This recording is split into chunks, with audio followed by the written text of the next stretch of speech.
Hello, everyone, and welcome back to another episode of my podcast, Chaotically Ambitious. I'm your host, Sarah Al and I'm beyond excited about today's episode because it's one that I know will be incredibly valuable for students, high school students like me approaching university. So, finance is one of the most popular fields of study, but many students, including myself, have questions about what it really means to pursue a career in finance. What skills do you need? How do you gain experience early? And how do you know if finance is truly the right path for you? So, to help me answer these questions, I'm thrilled to be joined by Mohammed AlKadi, an investment analyst at the Family Office and a fellow Dhahran Schools alum as well. Mohammed, thank you so much for joining me today, and I'm very excited to learn from your insights and experience. Hi, Sarah. Thanks. Thank you so much for this introduction. I feel overwhelmed already. Yeah, so let's just start off first with understanding investment analysis. To start, could you explain what investment analysis is and why it's such a critical role in the world of finance? Yeah, of course. So if you take investment and being an investment analyst and investment analysis, think of it as one of the most crucial roles in finance and in the business world. Why? Because we being an investment analyst is doing analysis, but not just any analysis, but actually having the most critical analysis done when picking and evaluating financial instruments. So think of it as stocks.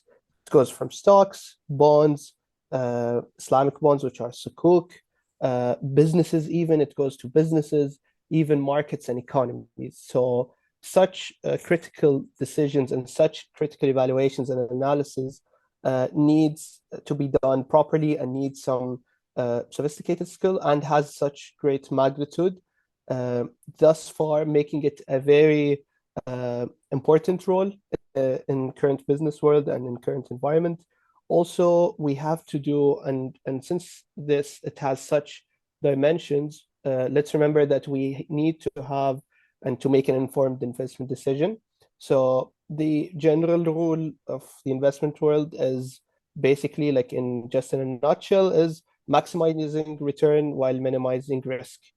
But that's actually, it's easier said than done, because with this rule and with this, let's say, one liner, there's a lot of hours and even days and even months and could take years of study and in-depth analysis and in-depth improvement, looking at not just at the numbers and companies and numbers of financial statements, but actually understanding how the business world works, how the economic trends even bigger than just single companies, and how sometimes you need to be off, let's say, the sentiment and off people's hype. You need to think, let's say, without the noise surrounding you, which also requires, and we're going to come into it, some soft skills and some technicalities. Yeah, and that's actually really insightful because I've never really thought of, the career paths that follow finance. It's always like the major, just the start of the journey to studying finance. And Yeah. speaking of which, what kind of first sparked your interest in finance, and how did you know that this was sort of the right career path for you? Okay, so actually, my first like spark in interest in finance wasn't actually the orthodox one. Actually, it was an unorthodox one because I used to be like a hardworking student, but I didn't have the clarity. I had quite the uncertainty back then, where the only thing I know is I don't want to be an engineer, like as a general principle, and I'm okay with science, but I don't think that I'm gonna go for science like majors on the long run. So let's like slashed it out. And at the same time, I want to know, and I have some fascination for like social studies in general. So be it history, be it business, be it economy, be it politics, be it even law. So you can see the big spectrum that I'm in. And at the same time, like back then, when I was in high school, at like I graduated 2018 from Lahore. So yeah, back then, even at 2018, the world was still at the aftermath of the global financial crisis, which happened when I was 8 years old. So back in 2008. So imagine the magnitude of such event where I've seen and read books and like documentaries and where we'll talk about the sources later on.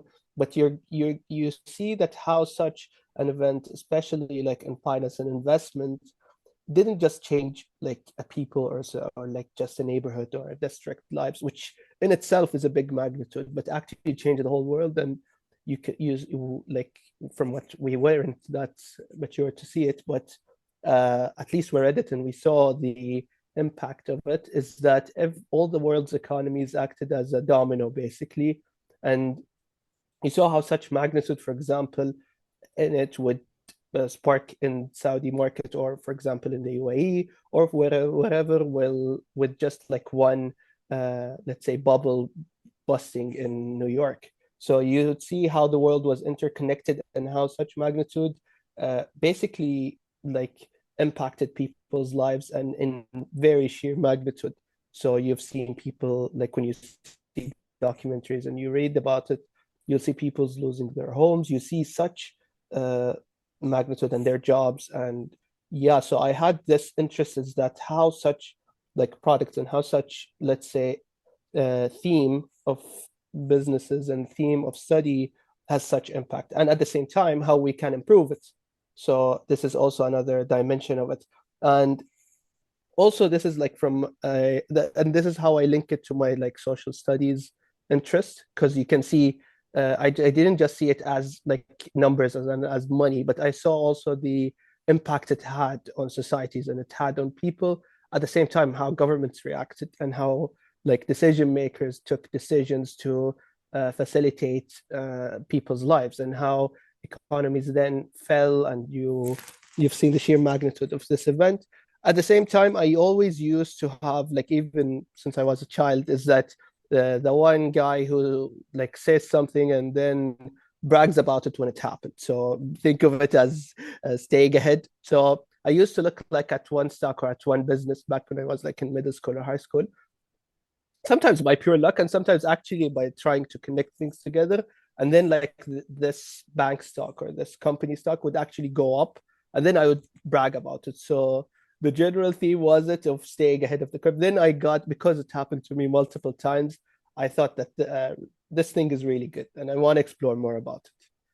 So yeah, this is how it went. And even till my senior year, I wasn't like that confident in pursuing it till to the max actually.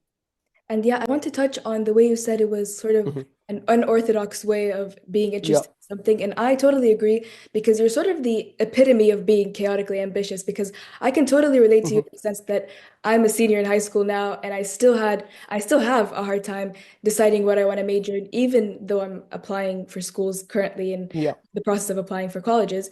So I totally agree that, and I do believe in that you don't have to have, a one-way path for success. You can still be in your senior year of high school and still not have your major decided, and that's totally okay, because success kind of looks different for everybody. And decisions that you make during your educational career kind of will help you find your way. You will not be totally lost forever. And speaking of these decisions, looking back, what were the most pivotal decisions or experiences during your education or even early career that set you up for success as an investment analyst? I think it's quite a bit of an early to call it success yet, but I would say that there are two to three things that have actually helped. Is the level of education at my university. So there weren't the free grades, so to speak, but actually the first foundation courses, like mainly the economics and finance courses, were actually the most toughest, because these are where you have to study, and there's where you had to put some, like not some, but actually put a lot of effort into it, because this is where the foundation that's not just, that's everlasting. It's not just like a course you'll take in a semester and then you're done with it, but actually all the coming courses are built on it, all, and your future career, think of it, is built on it. So that's one thing. Also another thing is, which I'm lucky actually to say it, is the basically the exposure I had in my internship, because internship is actually, think of it as make it or break it, to be honest. Some are really good in the sense that you'll basically fit in properly and you'll benefit from such an exposure. And this is thankfully where I've been, uh, where others maybe didn't have the same opportunity where they'll actually be looked into as the intern, or that's like won't be given some stuff because sometimes it's justifiable because of the confidentiality and some sort of stuff, but still you won't have the drive, and some of the drive like that in your internship will be a bit tamed because of such, let's say, acts and such environments. So actually the environment that I was in, and can tell you I'm still in it now as an analyst. So I started as an intern, then as a part-time between uni and between work, and now I'm still working at the same place. So thankfully, because I think that such experience, whether and such resources, be it exposure, and we're going to come into it like to in finance to some, for example, there's the Bloomberg terminal, which is the Bloomberg, the company, and they have their own program and their own, let's say, database and their own software, which is one of the most revolutionizing systems like in business world, because just one app has like millions of data on millions of stocks and millions of news, and all done simultaneously in few types while we're even doing our interview now. So such exposure, I had it both in uni and both had it in my work as well. So such, I would say, environment and such exposure really helps. And some of it actually comes in pure luck, but also you have to, let's say, be doing your research and coming up and doing, let's say, your due diligence from your end to find out like where's the good place I could be in, or with which in particular places I would be fit in properly. Yeah, so that's actually really insightful and helpful because, it teaches you that Yeah. there are so many different ways of, especially like internships, because lots of high school students actually look for internships as high school students. I feel like you saying that emphasizes on how helpful they are even before university. But, let's close kind of the chapter on school and studying and kind of Yeah. go towards the workforce. In terms of exploring finance as a career, for students like me who are approaching university, how can we explore finance to figure out if it's the right career path for us? I think there are multiple, of course, sources, multiple of verticals, if you would like to say it, in finance, because I think, first of all, like the traditional way is like keeping up with the news. So how did I knew of the magnitude of global financial crisis, for example, is because I saw people talking on TV that there's that something 10 years ago is still, its effects and impacts are still everlasting. So following news and following news from like established outlets like Bloomberg, Wall Street Journal, Financial Times. These are like three very insightful and very established institutions in the sense that they give you very insightful news and from very established people as well. So you will see even like economists, you'll see even like sovereign and statesmen and stateswomen playing their part and writing their insights to general readers, and it's not just that it's that exclusive, So the news are there to grab. It's just that you need to open up your eyes and look into it. So that's one thing. Following the news, taking courses in which, and maybe before that is knowing which part of finance you'd want, because at the same time you are an investment. For example, I'm an investment analyst. I studied finance, but so did the retail banker who studied and which studied finance, and they both studied finance. So that's a very completely different verticals, as you can see. So it depends on which type and within or subsector or subsegment of finance you want to be specified in and more focused. So I think that looking up into online courses, and for example, there's very good resources. There's Wall Street Prep. This is a very good website and very good online outlet. There's also Corporate Finance Institute, so CFI. Both of them are very established, and very established people in the biggest banks in New York use these sources even before they start their careers or even during their careers. I myself am using the evaluation course in Wall Street Prep. So these are both very good outlets. Ask just what you're doing with me, but ask people close to you, family members. Ask. Don't be curious. Don't ask. Don't wait or be ashamed of asking and being the curious cat or whatever. You could do that easily, because this is a time where you ask questions. Even when the moment you came and approached me, I told you I wish I had really saw what you did, and those thoughts that you bring up.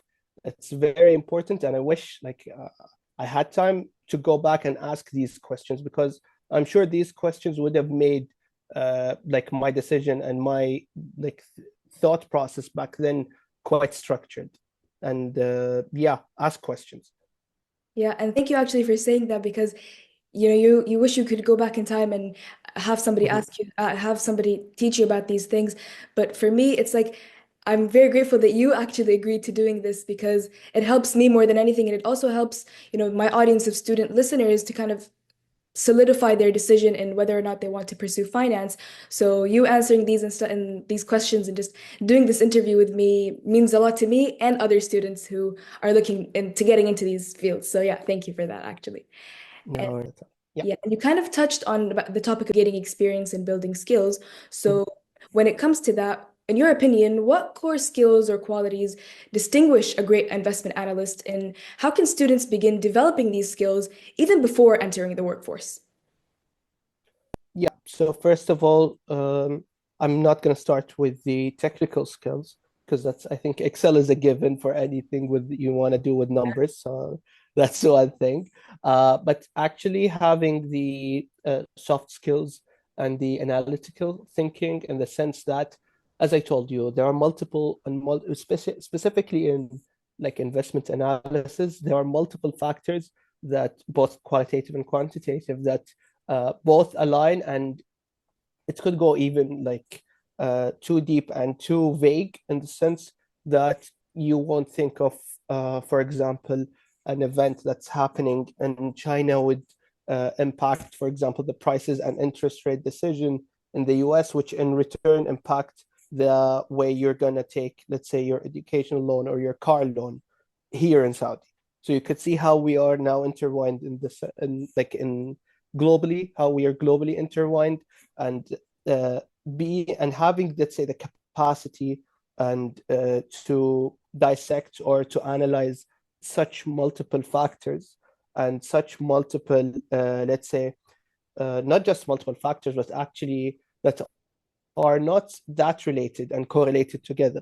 So having the capacity to dissect them, and not just, of course, it's not coming from the first instant, but actually being exposed to such analysis is what helps. Also, soft skills, in the sense of trying to, let's say, communicate all your thoughts, communicate your ideas, even communicate your explanation or your analysis that you think of this the event or this situation.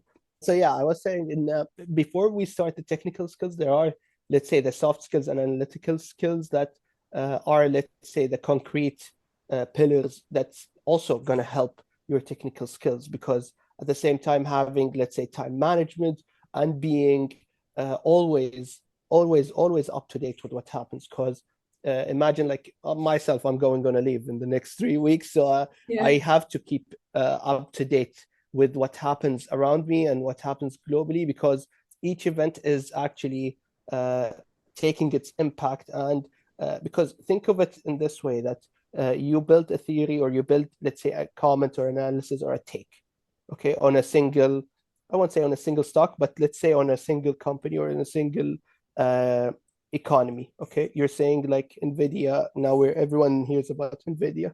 Okay, so in just 3 days ago, Nvidia lost 150 billion in its market cap. Okay, so such magnitude change means that not just I need to know what these 150 billion went through, but actually to know that there is 150 billion that went. So one of the biggest steps and main step is to having the capacity to be up to date and be always well informed. Yeah, and I actually talked about this in one of my very first episodes. I was talking about the Mhm, difference between being a specialist and a generalist, and I kind of touched on the way that I view myself as a generalist. And with that being, you have a broad skill set, and I feel like you saying that kind of emphasizes on how having, a little bit of everything helps you truly succeed in not just a financial career, basically any career. And so, yeah, I totally agree with what you said. But, despite of that, I feel like here's the most important part, the one that we're about to talk about, is bridging the gap mhm. between theory and practice. So many students study finance in theory, but struggle to apply it practically. How can they bridge that gap, and are internships the most effective way to gain hands-on experience? Yeah, so one of them, I guess, I've said it about it, is being an intern in, let's say, an established institution where you know that they give exposure to young people. So think of it as your fellow graduates from school who are from uni, inshallah, in future. But think of where did they go? Where did they go? And this is where we said about asking and we'll get into it in networking, Yeah. but basically having such connections and having such communication lines would give you somewhat of a heads up and somewhat of a clarity in the sense that is this place really, or do I know that this place is giving me exposure, whether it's an internship, your first station or your first step, and or whether it's going to be your full-time job, inshallah. So both of them, you need to be aware to have the full clarity. You want the uncertainty, if we're talking about like investments, you want the uncertainty risks to be minimized and even nullified. So the thing you want is to make informed decision, and one way to make an informed decision is asking around, knowing, is this institution, will I be just coming in 8 to 5, and each 2 weeks they'll look at me and give me like one ad hoc task, or will they actually give me real work which will benefit me and which will actually like solve a problem, being a problem solver. So that's one thing. The second thing, and I really encourage it, is to, besides like following, let's say, markets and developments, but actually investing, like starting to invest. Because think of it as you won't just be looking at your job, at your 8 to 5 job eventually as your only source of income. So the idea of investing, the idea of not just we heard it a lot, that putting all your eggs in one basket. You don't want your basket to be the source of income or your job, the 8 to 5 job, but actually you want to develop and like diversify your income. And this comes from investing. That's one thing. The second thing, and that's the third thing, sorry, that's also related to this point of view, is once you have, let's say, conviction about something, about a business or about a company. So even you could take your interest in your company and your interests and your insights to companies that are traded. So you'll study them closer, you look into them, you'll start analyzing them. And when you put your money into it, that's where you actually feel the adrenaline. Also, not just feel the adrenaline, but this is where your biggest, let's say, practical experience, because actually this whole, let's say, analysis feeds into this phase where you put like what's worth it for you, which is your money and time. Okay, and even think of it as money, time, and also like your well-being, because to reach such conclusion that you want to invest in this stock or you want to invest in this thing, so you want to do it in an informed decision, and you want to stay ahead of the curve, as I said previously, like on myself. Basically, putting your money in the stock market would give you the rush, would give you things of how things go, would give you the exposure in the sense of general meeting, the shareholders meeting. These are like dynamics that you want outside maybe investing, you won't know about and won't care about, actually, to be honest. So being an active investing at a young age, even small, you don't have to put like thousands. You actually can put tens of reals and hundreds of reals to begin with. Okay, just to have like a clarity and an experience on how things go. Yeah, and I totally agree that, putting your hands into the thing, especially or whatever your interest is, getting the Yeah. hands-on experience and just doing it directly would kind of, as you said, give you the rush and give you the kind of motivation to continue and keep going. And to kind of circle back to being ambitious and staying motivated, what do you think makes finance such an exciting and dynamic field to work in? And how can students cultivate a passion for the financial markets, even if they're just starting to learn about them?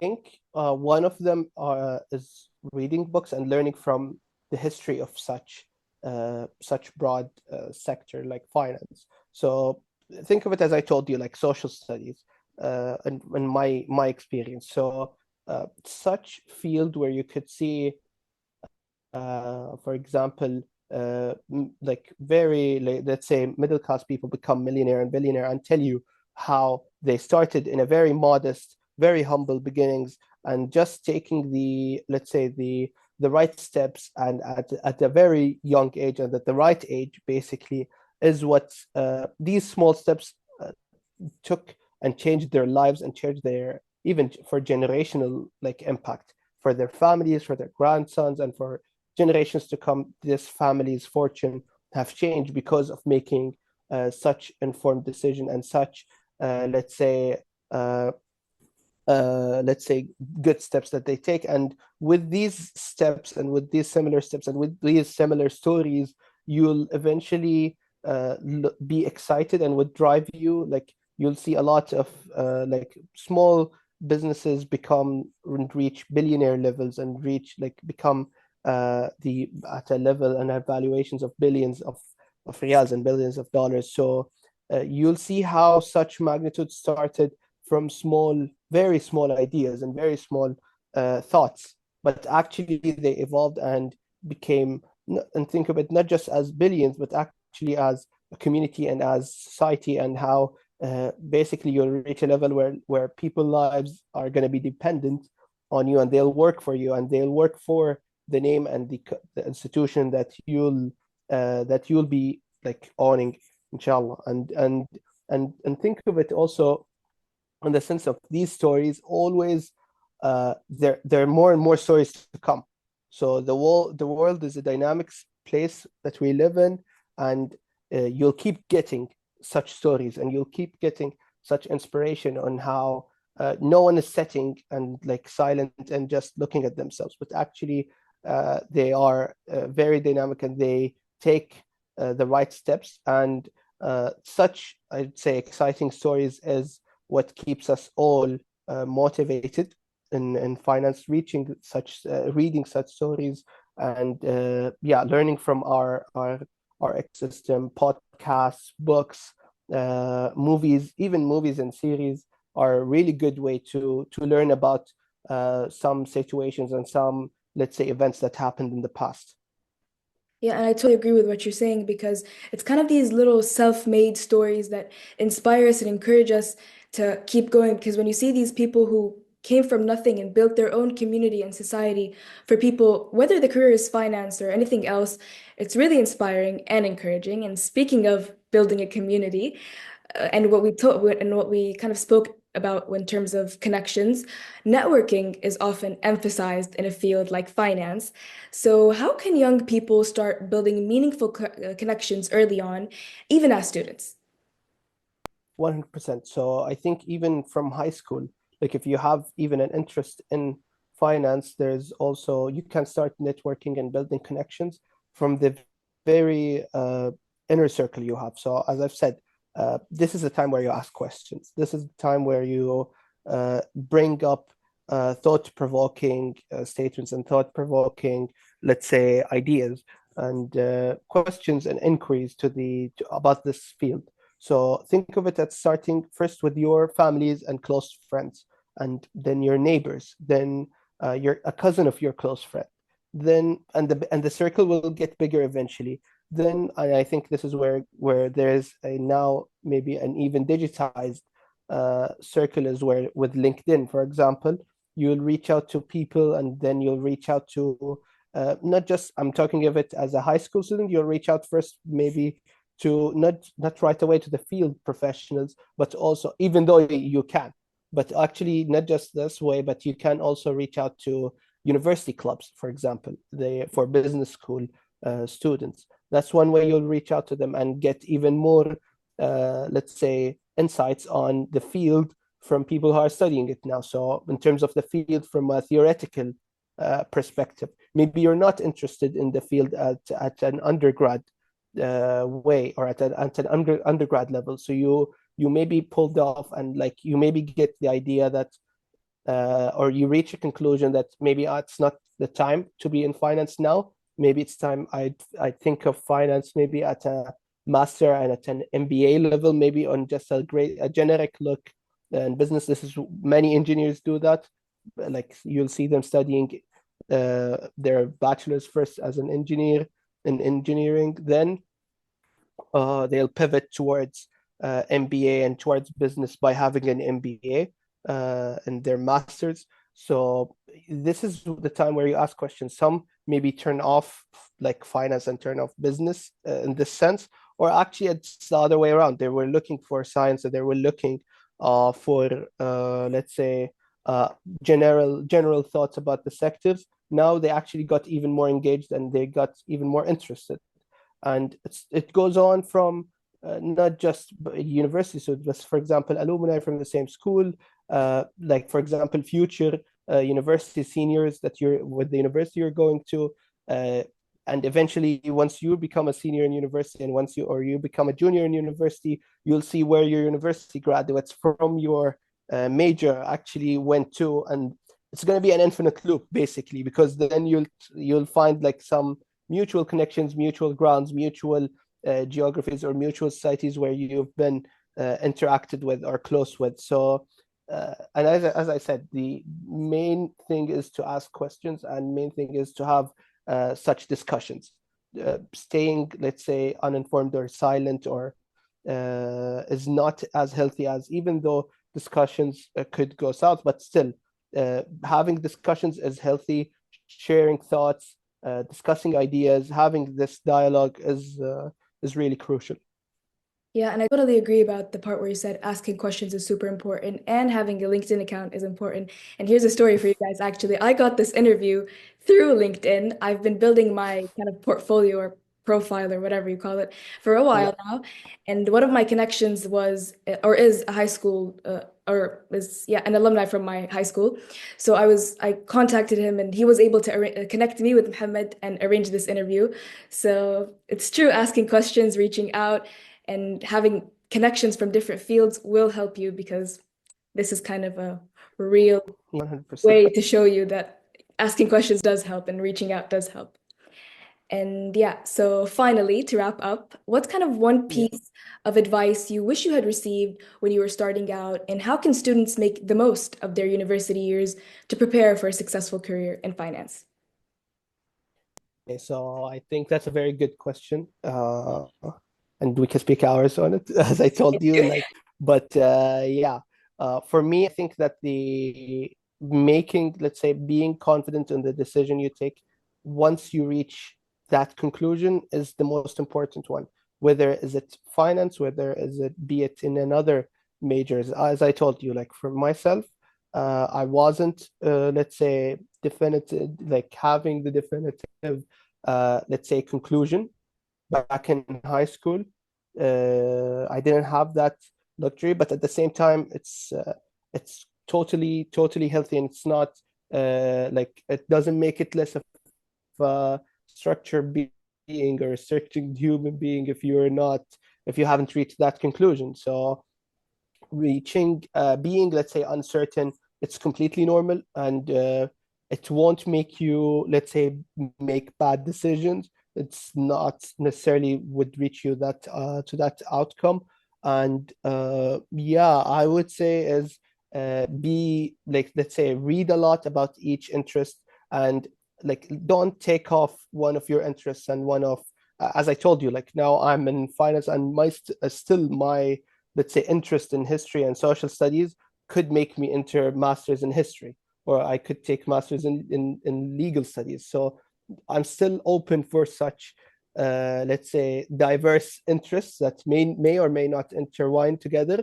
But yeah, don't trade off your interests and don't trade off whatever you thought about or like whatever interests you in your future education, in future career, be it in your career, be it in your educational step. Some people I really personally know went into engineering or went into medicine, then they still found like finance and they still found the business world what interests them more.